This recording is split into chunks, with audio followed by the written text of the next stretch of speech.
Oh, back in '95, I saw a magazine article and read it and thought maybe I could do it. And I was always interested in bronze. I like sculpture in general and that. And when I seen this article, I thought, well, I'll give it a try and see what happens. And one piece started, and we went from there. And it just continued to grow to what you'll see today.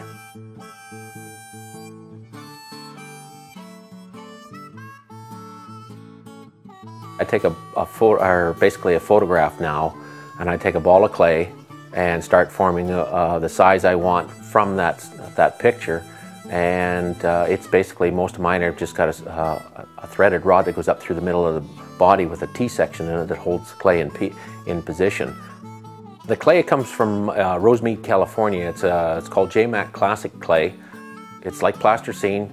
It never hardens. It's got oil and wax mixed in with it. You can take it and you can freeze it rock hard. If you dropped it, it'd shatter like glass. But you can also take it and put it in a double boiler and you can melt it like chocolate.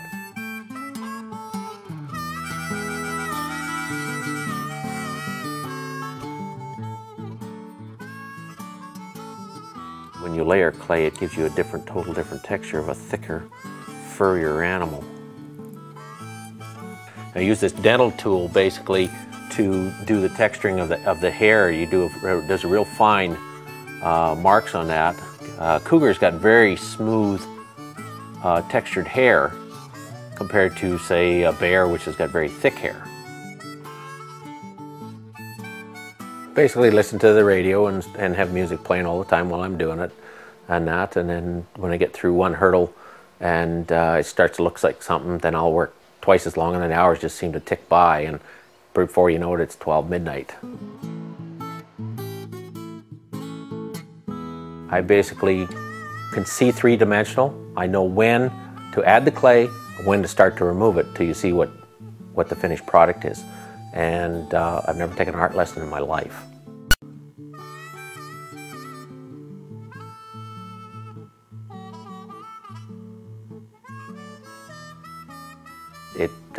It picks up fingerprints. It's that fine, so I have to make sure all the pieces don't have any fingerprints left on the anywhere on the piece, or any distortions, because it comes out in the rubber mold in the final process. Once it's done in the mold, this is a wax casting, and I'll just turn it around here. You can see the hollow wax. It's been cut away because I use it for shows and displays and stuff like that.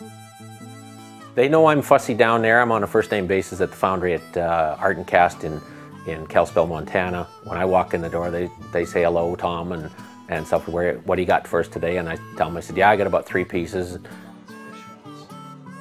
And when I get a good clay delivered to the foundry, they cast it up in, say, probably 2-3 weeks. Okay, this is the piece I showed you earlier that was in the wax. This bronze is complete. The bear is called In the Distance, and it shows you what the piece looks like when it's finished. In bronze, the eyes are the mirror of the soul.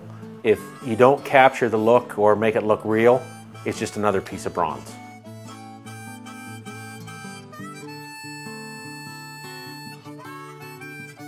I have a few people that have bought pieces from me. I have a couple friends in Saskatoon have bought 2 or 3 pieces from me, and that, but most of them have been sold throughout the U.S. and Western Canada.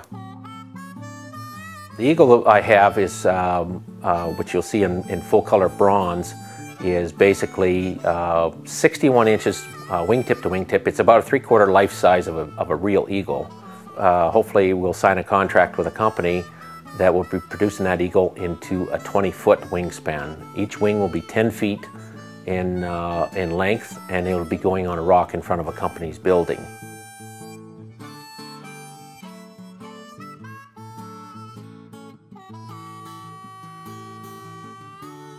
So I've always been a wildlife artist and that, and I started with elk, and then I've done some deer and stuff like that, and from there it's mushroomed into people. We're basically doing a portrait sculpture. Hope to be 1.5 times life size of Dr. Sun Yat-sen and Tugan Morris Cohen, his bodyguard or general for the city of Saskatoon. If that ever comes about, they're raising the money, hopefully, and we've presented it to them, and the portraits look exactly like them, and they're my very first completed portraits. So now that opens a whole new avenue of doing people.